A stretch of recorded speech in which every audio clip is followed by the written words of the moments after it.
Mais Alors, j'aime pas non plus la haine des musulmans. Attendez, bien sûr, Ruth, bien moi je veux sûr. dire les choses comme elles sont. Non, mais... Parce que par un biais, par un autre, on en revient toujours à la même chose. Ah ouais. Le problème, ça serait les musulmans dans ce pays. Ben, c'est pas mon avis. C'est pas mon avis. Et je mets en garde les apprentis sorciers qui ne comprennent rien à l'histoire de France. C'est pas la première fois que ça arrive, qu'il y a des grands délirants qui ont décidé que telle ou telle religion, ils la supportaient pas. Ça a d'abord été les Juifs. Ça a duré 1000 ans, d'accord? On les a expulsés 4 fois. Mais, d'accord? Et même on a un saint, Saint Louis, qui s'était spécialisé dans la persécution des Juifs. Ensuite, ça a été les catholiques contre les protestants. Mais je vous pose la question, alors, catholiques contre protestants, bonjour tout le monde.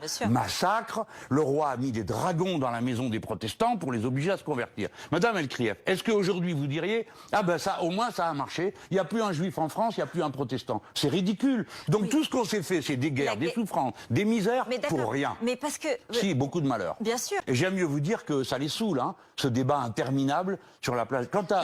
oui, mais Blanquer... Non, mais Blanquer, il doit se taire.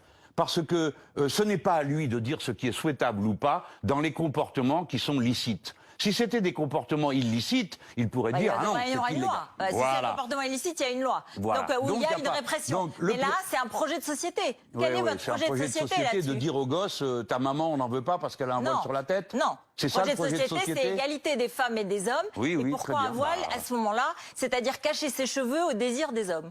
Eh bien, écoutez, alors on va faire comme ça, on va retirer toute l'équipa, c'est ce que propose Madame Le Pen, on va retirer les croix, on va tirer sur les cheveux des femmes juives pour voir si par hasard c'est pas une perruque, enfin, tout ça est absurde. Tirons les leçons de l'histoire de France.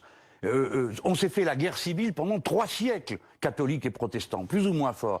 Ça suffit. L'islam est la deuxième religion de ce pays. 99,99% des musulmans demandent qu'on leur foute la paix. Ils pratiquent ça dans leur vie, comme ils veulent. Ils vont à la mosquée s'ils ont envie ou pas. Voilà. On a des illuminés, des violents là-dedans, comme il y en a un peu partout, mais il y en a là-dedans. Donc cela, il faut les extraire, les empêcher de nuire. Voilà, mais pourquoi en faire le grand sujet de la passion nationale? Non, le grand sujet aujourd'hui, il est social. Le grand sujet aujourd'hui, c'est qu'encore on vient de voter un projet de loi de finances et un projet de loi de finances de la sécurité sociale, où une fois de plus, les riches vont s'en mettre plein les poches, hein, les autres vont tirer la langue, et nous, pendant ce temps-là, de quoi on parle? Du voile. Voilà. Je n'aime pas d'ailleurs le débat qui consiste à ne stigmatiser qu'un seul signe religieux.